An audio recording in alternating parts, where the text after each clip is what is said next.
Welcome to the deep dive. Today, we're jumping into something huge, something maybe overlooked but incredibly powerful, your attitude. It really is. And our goal here isn't just, talking about being positive. We want to get into the nuts and bolts, the actual mechanism of how your outlook shapes your life. Yeah, separate from, like, what actually happens to you. Exactly. Separate from circumstances, separate from other people. It's about your internal state. I think that's such a critical point right off the bat. The sources we looked at kept coming back to this idea that, look, you often can't change your circumstances, Right. You can't. and you definitely can't control other people. Forget about it. Never. So the real power lies in changing the one thing you have total control over. Your attitude. Your attitude. It's the basic lens, you could say, the frame you use to see everything, yourself, the world, other people. It colors everything. It sets your personal reality's tone. Mm-hmm. It sounds almost too simple, doesn't it? But maybe that's why it's so fundamental. I love how Charles Swindoll put it. Oh, the quote. Yeah. Life is 10% what happens to me and 90% how I react to it. That 90%, that's massive. So where do we even start trying to unpack that? How does attitude actually work? Well, the sources break it down pretty clearly. There are like 5 pillars through which attitude exerts its power. Think of it as thought, word, action, habit, and choice. Okay, thought, word, action, habit, choice. I like that structure. We often jump to action, but you're saying it starts way earlier. Absolutely. It starts with thought. What you think about yourself, about a situation, literally begins to shape who you are, what you believe you can do. And then those thoughts turn into words. Yeah. Often internal words, right? That's self-talk. Exactly. Your internal dialogue, if you think, oh, this is impossible, you start telling yourself it's impossible. And those words, they influence whether you even try the action. Precisely. Thought leads to word. Word influences action. Repeat that action enough times. You've got a habit. You've got a habit. And holding all of that together, the foundation for it all, is choice. You choose the initial thought, you choose the words, the action. It all stems back to choosing your attitude. That idea of choice, especially under pressure, is so powerful. We have to talk about Viktor Frankl here. Oh, absolutely. Frankl's story is, well, it's almost unbelievable. A psychiatrist who survived the absolute horrors of Nazi concentration camps. Auschwitz, Dachau, Lost his whole family there. his whole family. He saw the depths of human cruelty, things we can barely imagine, and yet his conclusion from all that suffering was profound. That you can lose everything, your possessions, your freedom, your dignity, but they can't take away your ability to choose how you respond inside. That last human freedom. Yeah. Choosing your attitude no matter what. And it wasn't just a passive acceptance, was it? He actively worked on his attitude. He did. He practiced it. He would visualize lecturing after the war. He'd mentally reconstruct his manuscript, imagine conversations with his wife. He built an inner world they couldn't touch. Creating a mental reality even when the physical one was hell. It's incredible. Yeah. So, okay, that's the extreme. But what about us in our daily lives? What are the costs when we consistently choose that negative path? Well, the sources are pretty clear. The costs are significant, even if they creep up on you.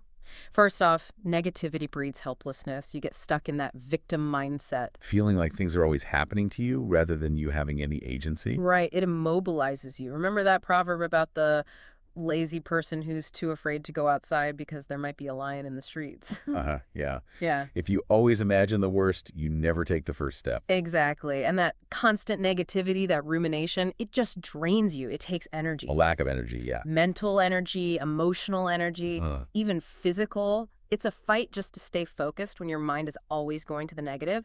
And it takes a physical toll, too. Well, your body doesn't really know the difference between a real threat and a self-generated negative thought spiral. That chronic stress. It wears you down physically and emotionally. It's like mental mold. And professionally. It can be damaging in ways you don't even see, right? Oh, definitely. People tend to quietly avoid chronic complainers or fault finders.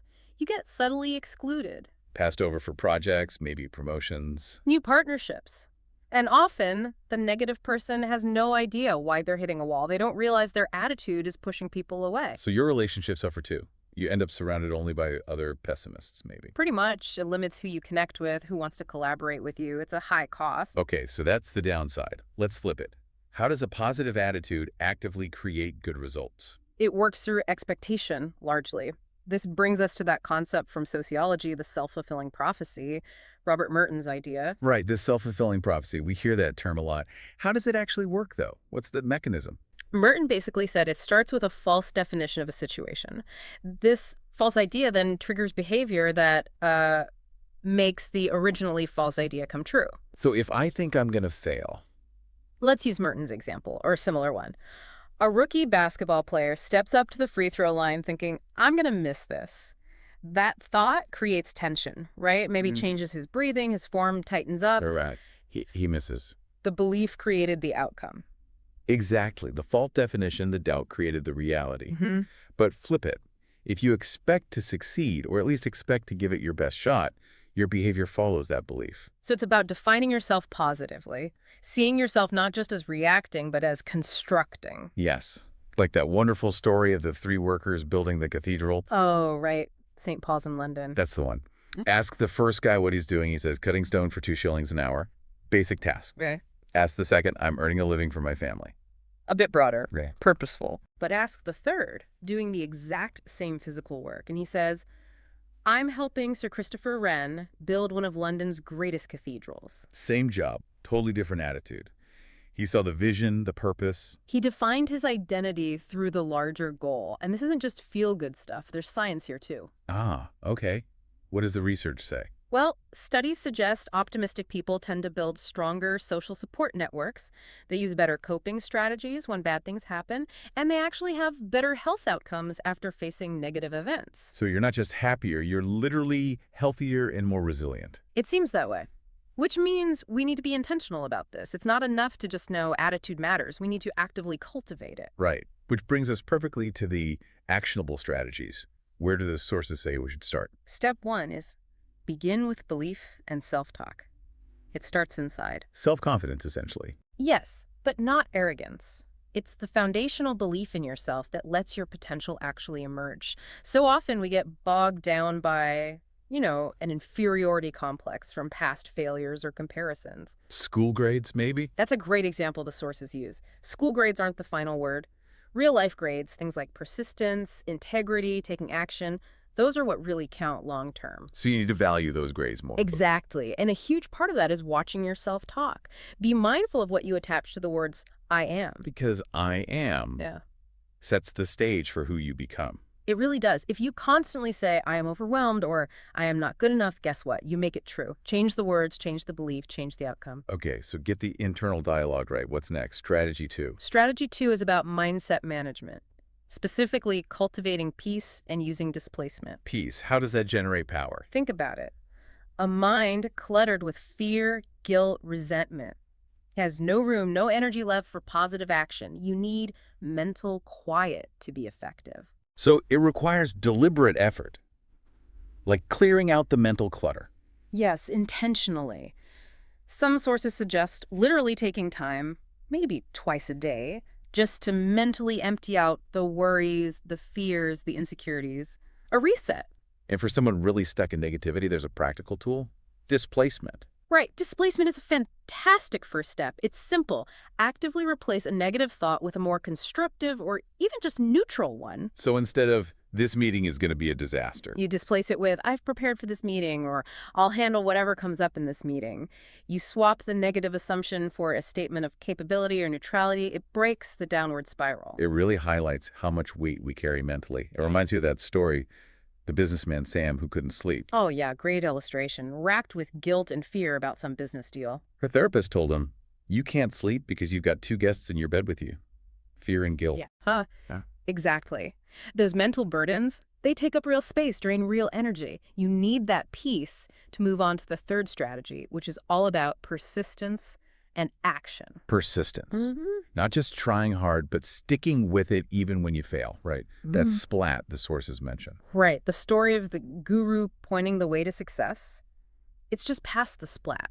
You have to be willing to hit the ground and get back up. Like the stonecutter analogy. Perfect analogy. The huge rock doesn't break on the first hit, or the 10th, or the 50th. It breaks because of all the hits that came before. The final blow gets the credit, but it was the consistent effort, the persistence that did the real work. So it's about building momentum through action, not just thinking about it. Absolutely crucial. Intentions are nice, but people judge you, and frankly, you judge yourself by your actions. You know that saying, you might have a heart of gold? But so does a hard-boiled egg. Yeah. Actions speak louder. And tied to that, the sources warn against making excuses. Big time. Alibis lie. When you mess up and immediately make an excuse, you've made two mistakes. The initial error, and then robbing yourself of the chance to learn from it. Okay, so persistence, action, no excuses. Yeah. What's strategy 4? It seems to shift focus outward. It does. Strategy 4 is serving others for personal growth. The golden rule in action. Pretty much. There's this intrinsic truth that when you put kindness and service out there, it comes back to you. Partly because it just feels good, but also because it shifts your focus. You can't really help someone else without helping yourself. Takes you out of your own head. Exactly. I was struck by that advice from Dr. Carl Menninger. Someone asked him what to do if they felt a nervous breakdown coming on. And his advice wasn't rest or medication, was it? No, it was essentially lock up your house, go across the railroad tracks, find someone in need, and do something to help that person. Wow. Talk about displacement. Forced empathy. It breaks that intense self-focus, that rumination cycle that often fuels a breakdown. You're immediately grounded in someone else's reality, someone else's needs. That power of helping others. The Special Olympics story illustrates it so beautifully. Oh, that's such a moving example. The race starts, one young boy falls down, starts crying. And the other 8 racers, they stop. They stop, turn around, go back, link arms with him, and they all walk across the finish line together. Incredible. It just perfectly shows that idea. You often succeed best and fastest by helping others succeed too. It's not always a zero-sum game. Not at all. It reframes success as something collaborative. Which leads us nicely into the final strategy, number 5, letting go through forgiveness. Forgiveness. This one can be tough for people. It really can, but the sources frame it powerfully. Holding on to unforgiveness, bitterness, resentment, it's like trying to drive your life with the parking brake engaged. You're just slowing yourself down, burning extra fuel, losing momentum. Precisely. It's a burden you choose to carry every single day. It doesn't hurt the other person nearly as much as it hurts you. And it blocks good things from coming your way. Well, think about it. If your energy is all tied up in past hurts, how can you be open to present opportunities? How can you have that peace we talked about? Forgiveness isn't about condoning what happened. It's about releasing yourself from its grip. Exactly. As one source put it so well, forgiveness does not change the past, but it does enlarge the future. It frees up your energy, your focus, your potential. Okay, so we've covered the mechanics, the cost of negativity, the benefits of positivity, and these 5 really solid strategies. Belief and self-talk, mindset management, persistence in action, serving others, and letting go through forgiveness. It all circles back to that core idea. Attitude isn't just a minor thing, it's fundamental. It shapes your life, and the power to change it lies entirely with you. It starts with a choice. That ultimate controllable. And looking forward, we have to choose vision over regret, don't we? We absolutely do. We can't let past limitations define our future possibilities. There's that amazing, almost ironic story about Bishop Wright. Oh, right. Late 19th century, he's at some convention and someone dares to suggest that humans might one day fly. And the bishop was outraged, called it heresy, blasphemy. Totally insulted by the idea. He couldn't conceive of it, so he angrily gets up, protests. And gathers his 2 young sons and storms out of the auditorium. And those 2 sons. Orville and Wilbur Wright. Unbelievable, isn't it?